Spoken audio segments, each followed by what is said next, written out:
Salutations, PNJ. Qu'est-ce que vous vendez? Casque, épée, à peu près tout ce qu'il vous faut. Oh oui, je vois. La fameuse épée de Goldur, 113 de dégâts bonus contre les reptiles volants. Je vais être trop puissant avec ça, j'achète! C'est entendu. Cela vous coûtera 25 000 septimes. Oh mon dieu, un dragon! Ah, nous sommes perdus! Ah! Pratique le hors-champ, hein. Tu vas voir, misérable lézard, je vais te faire bouffer tes couilles, moi! Je suis l'enfant de dragon! Papa? Seigneur.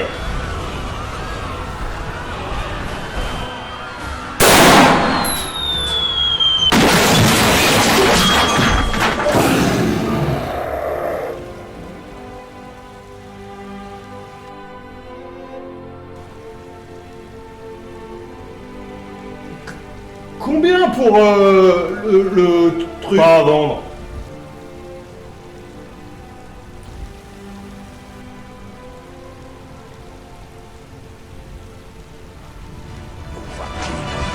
Dragon Ball.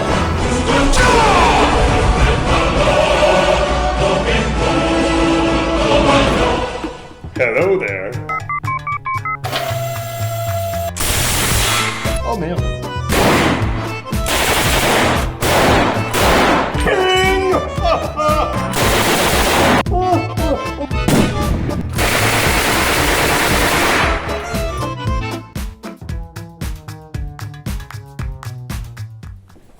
Messieurs, dames, ravi de vous revoir, vraiment enchanté, je suis content. J'espère que vous allez tous bien. Nous sommes le 3 janvier 1889 et le prince Rodolphe d'Autriche meurt dans des circonstances pas très nettes. Le suicide, et oui YouTube je dis le suicide, ah mon dieu qu'est-ce que vous allez faire, hein, ça fait partie de la vie après tout. Le suicide disais-je est évoqué, mais aussi l'assassinat politique. C'est chaud. C'est méga chaud. De ce fait, le grand archiduc François Ferdinand devient le nouvel héritier de l'Empire. Et sa mort tragique déclenchera la Première Guerre mondiale. Et ça n'a rien à voir avec l'épisode. Rien du tout. Faites-moi un procès. Le 3 juillet de la même année, le Danemark adopte, après sang et sueur, le fusil Krag Jorgensen. Bébé décidevant Hermann Olé. Olé. Johannes Krag et Erik Jorgensen. Ce fusil est un ovni complet et total. En réalité, aucun de ces deux-là n'est danois, et l'arme non plus d'ailleurs. Ils sont tous norvégiano-suédois. Enfin, tous norvégiens en fait, mais je vous expliquerai ça après. La Norvège a adopté en 1884 le fusil Jarman, ou Jarman, mais je pense que c'est Jarman. Une sacrée belle bête, dans la lignée directe des Grad 1874 et Mauser 1871, dans un calibre puissant, mais c'est incroyablement mou du genou. C'est lourd, c'est long, c'est encombrant, bref, tous les défauts de l'époque, quoi. Seulement en 1884, on est en plein dans la décennie de réflexion autour de la réduction des calibres, et un tout petit peu plus tard, de l'adoption des poudres sans fumée dans les armées.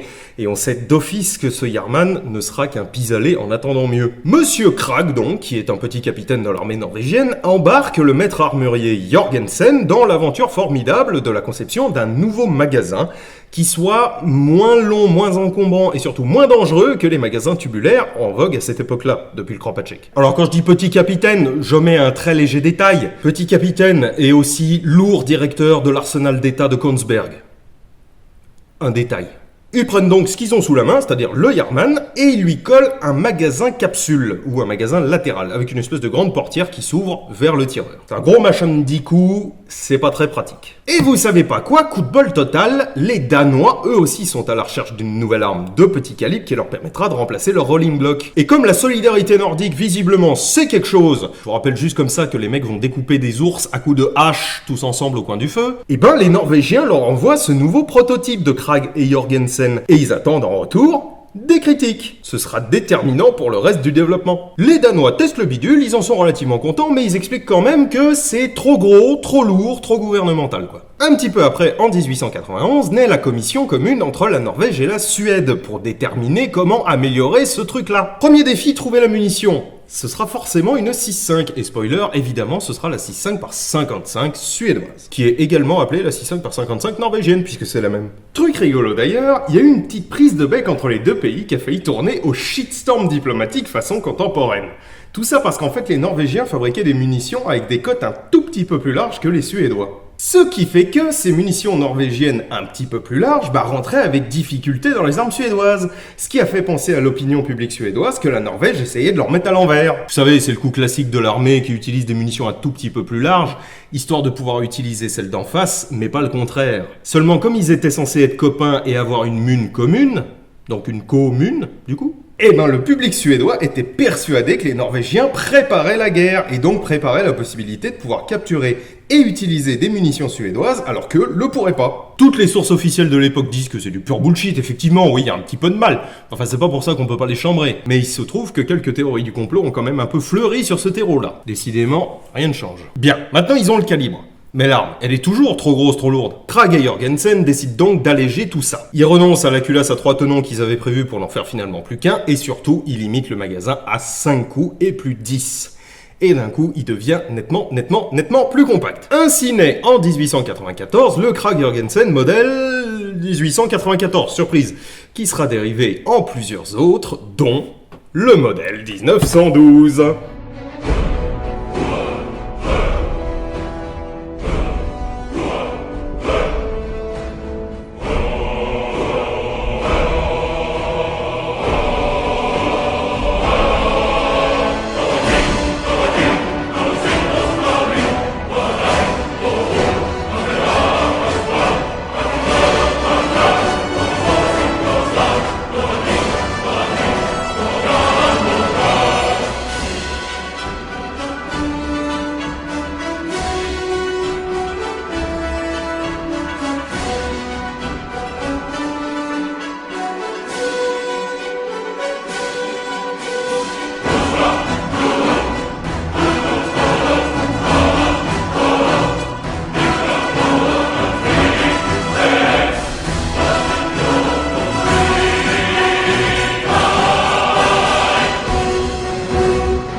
Bien, c'est bien mignon tout ça, mais je vais tirer un petit peu avant de vous raconter la suite, sinon vous allez vous endormir. Je vous connais. Je vous raconterai aussi comment ça fonctionne juste après, mais pour l'instant, il va falloir me croire sur parole.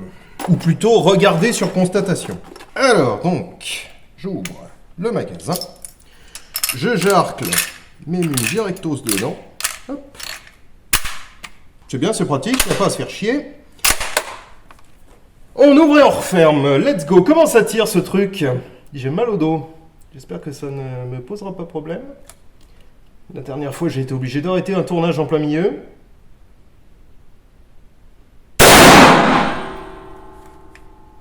Pas un pet de recul, comme d'habitude le 6.5 par 55. C'est sec. C'est plus sec là-dedans que dans un moteur suédois. Faut dire que c'est moins lourd aussi, je crois.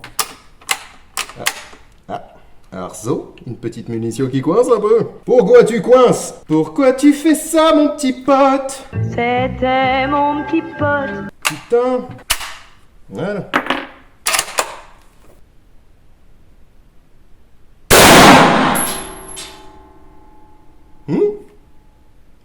Ouais.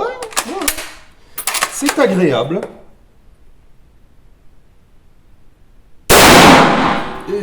Gros Finch. Gros. Mais c'est pas grave, c'est moi. Voilà, mieux. Car tirer un petit coup, c'est agréable. Tirer un petit coup, c'est bon. C'est sec. C'est sec, c'est BAM! Allez, ton épaule. Enfin non, parce qu'il n'y a pas de recul, mais c'est vrai qu'heureusement que c'est un 6.5. Sinon, je pense que ce serait éminemment désagréable, parce que c'est... Allez, bah, voilà. C'est le coup de fouet, si vous voulez. C'est quand même équilibré un peu vers l'avant. Hein. Ouais, non, oh. Non, pas tant que ça. C'est équilibré un tout petit peu avant le tonnerre. Ça va. Pas dégueu. Celui-ci est de 1912, c'est un Kongsberg. Je vois pas ce que j'ai fait d'ici, attendez voir. Oh, bah ça va, y a pire. C'est honorable. Sympathique, la queue de détente est... le dur est... Oh putain, il faut le passer, hein. Mais à part ça, non, c'est sympatoche. Très sympatoche. Puis c'est beau, moi j'adore, c'est beau. C'est con que vous voyez pas la portière, mais bon, de toute façon, ça n'aurait rien changé puisque ça ne bouge pas au tir. Hein. Donc bon, on passe sur le 1894 et les carabines diverses pour arriver directement à celui-ci. C'est absolument le même, mécaniquement parlant, Mais c'est le seul à avoir un bois, un fût enveloppant tout le long. Et ça lui donne une esthétique magnifique. Moi, je trouve qu'il est beau, putain. Et c'est le plus beau. C'est le plus beau de tous, moi, je trouve. Je vous dis depuis tout à l'heure que c'est un fusil. Ça n'est pas une carabine, mais c'est un fusil court, mine de rien. Le 1912, c'est un fusil court. 110 cm de long, alors que la moyenne est plus autour d'un mètre 20, 1 mètre 30. Et 3,96 kg, ce qui est quand même assez lourd pour un fusil court. La culasse, c'est une espèce d'hybride entre le Yarman, dont on retrouve l'immense brique qui porte d'ailleurs l'extracteur au bout là, et une culasse Mauser, mais une culasse Mauser à verrouillage asymétrique, parce que lui, il n'a qu'un seul tenon. Ne bougez pas, je vais vous démonter ça. Voilà donc l'immense bride sur le dessus, l'extracteur qui est ici, et le seul et unique tenon de verrouillage qui est là. Il n'y a qu'un seul tenon, oui, mais quand même, le levier prend appui dans le boîtier, juste ici. C'est léger. Mais à l'époque, ça suffisait. D'autant plus que les aciers nordiques ont la réputation d'être les meilleurs du monde à ce moment-là. Bon, c'est solide. Le magasin, maintenant, grande question. Comment ça marche, cette merde? T'as vraiment l'impression que juste tu jettes tes munes dedans et par une espèce de magie viking, ça fonctionne. Eh ben non, il y a un vrai système. Hein. Quand tu ouvres la portière, qui d'ailleurs s'ouvre désormais complètement en latéral, et non plus comme ceci, comme sur le 94, eh bien ça rétracte. Je vais tenter de vous la montrer, mais c'est pas évident. Voilà. Je sais pas si vous la voyez là. Voilà. Ça rétracte la planchette et son ressort. Vous mettez donc les munes dedans et quand vous fermez, ça va juste les pousser et ça va passer sous le boîtier. En gros, ça va faire comme ça. Ce qui, soit dit en passant, est une pure dinguerie. Hein. Et en fin de course, elles vont juste remonter sur un arc de cercle. Et cet arc de cercle, figurez-vous, vous le voyez bien, c'est cette plaque-là. Tout le monde se demande sur les Krag Jorgensen pourquoi est-ce que ce flanc-là est parfaitement métallique, qu'il n'y a pas de bois au-dessus. Parce que ça, c'est une pièce d'usure. Ça, c'est le virage que va prendre la munition. Et elles vont finir par arriver là-dedans, dans la fenêtre d'alimentation. Et en fait, la munition va juste faire plop là. Elle va juste se décaler un petit peu et rentrer dans la chambre. Incroyable, mais vrai. En parlant d'incroyable, mais vrai, reprenons le tir. 4 et 5. On ferme. Et on est prêt à y aller. Bah! Mais ça marche pas! Qu'est-ce que c'est que c'est? Non, évidemment que ça marche, c'est bon. Ça fait 4 fois que je vous fais le coup maintenant. Il y a un cut-off, c'est-à-dire ce petit levier qui est ici, qui fait juste, comment vous dire, apparaître un petit bourrelet juste avant que la munition n'arrive en position pour se faire pousser. Et donc, bah, tout simplement, ça les garde au fond, dans le magasin, pour pouvoir les alimenter une par une. C'est tout con. Et donc, je fais ça. Hop. Et là, ça marche. Vous me croyez ou vous me croyez pas? Attention. Vous voyez, je vous avais dit que ça marchait. C'est sec. Hein. C'est vachement sec. Scholl, c'est la solution. Je trouve. Alors, essayons... Combien m'en reste-t-il? 3. Essayons de faire un petit peu de tir rapide. Alors, attendez, je remets mon cut-off. Tac. Je désarme, j'enlève mon cut-off. Alors, mettons que Alduin se pointe subitement au pays des rennes et que casse-couille parce qu'il va manger nos rennes et on a faim, nous. Hein. Attention, 3, 2, 1, go! Fousroda!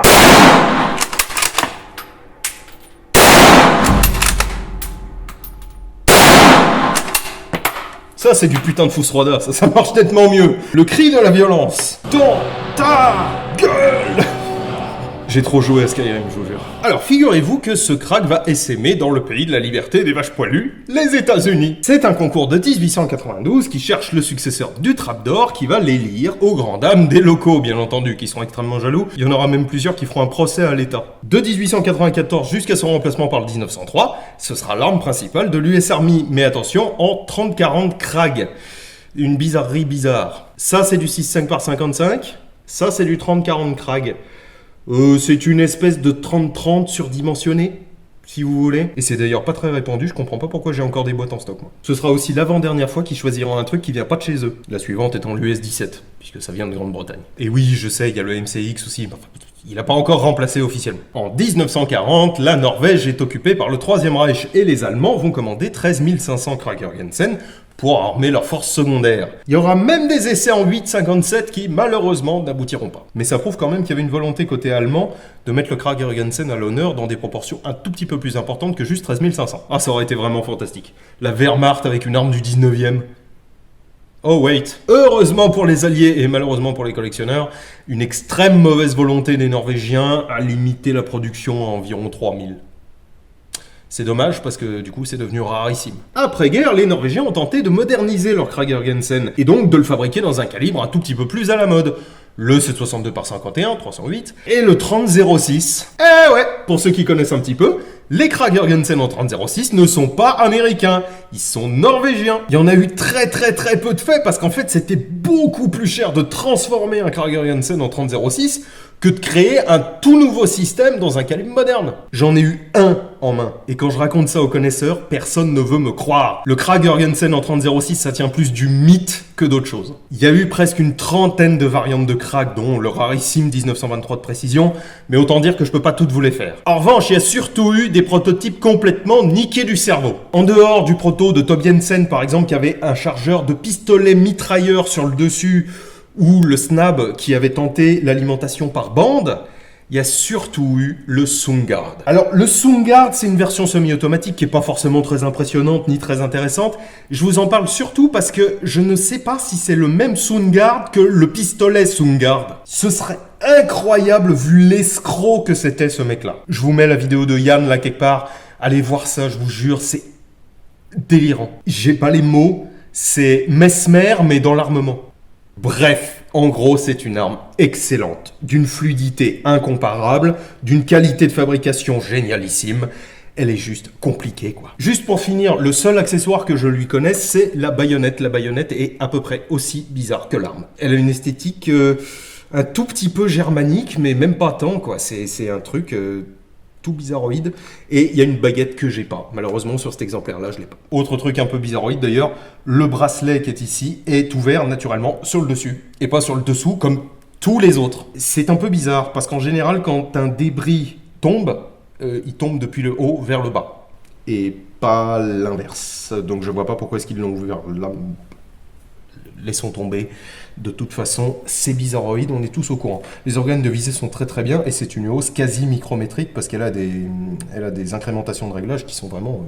En plus de toutes les commandes diverses que je vous ai déjà montrées, il y a ici un petit levier, et ça ouvre cette plaque. En dessous, il y a le ressort de la planchette. Ça, c'est pour le nettoyer. C'est un OVNI. Oui, un OVNI, oui. Objet à feu non identifié. Qu'on ne reverra plus jamais après dans l'histoire de l'armement. C'est le genre de systèmes, moi, qui me font hurler. Qui a pensé à faire voyager les munes?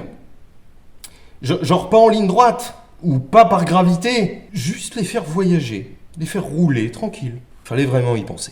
C'est très bizarre, mais j'adore. Sincèrement, j'adore, et c'est d'excellente qualité. Ça valait le coup de vous en parler, quoi qu'il arrive. Voilà, écoutez, merci infiniment, merci à tous les abonnés, merci à tous ceux qui regardent. Si vous n'êtes pas abonnés, bon, abonnez-vous. Ça vaut le coup, je vous le dis, ça vaut le coup. Merci aux tipeurs infiniment qui aident beaucoup cette chaîne. Merci à tous ceux qui commentent. Je vous rappelle, commentez beaucoup, même pour dire la même chose tout le temps, parce que ça aide l'algo à me trouver. Mangez du surstroming et buvez du lait de renne. Non, mauvaise idée. Bref, je vous dis à la semaine prochaine. Ciao.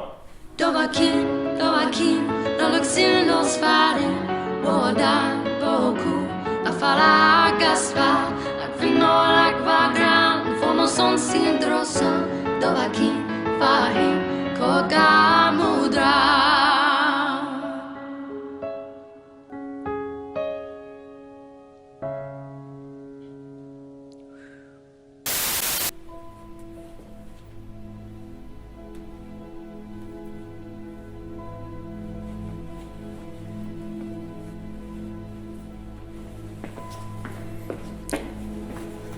Oui, ça, ce sont des tests de cadrage. Je rappelle que je suis tout seul pour faire les cadrages. Ah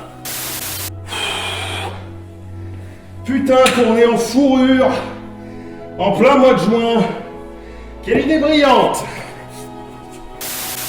Oh oui, je vois.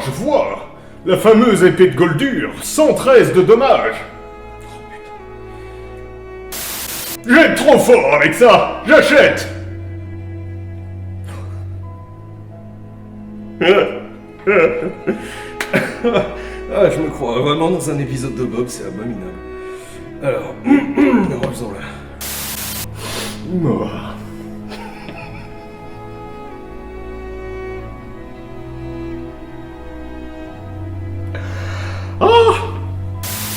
Ah ah! Pff, c'était nul. Ah oui, oui. Je vois, la fameuse épée de Goldur. Le raton laveur qui fout le camp. Ah, je vais avoir des poils partout, c'est abominable. Ah. Mais des poils de raton laveur, c'est quand même pas tout le monde. Ah oui. Putain.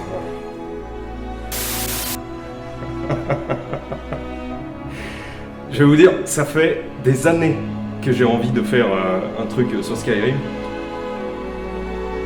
Je savais que ça allait être drôle avant même de le faire. Ah oui, oui, je vois.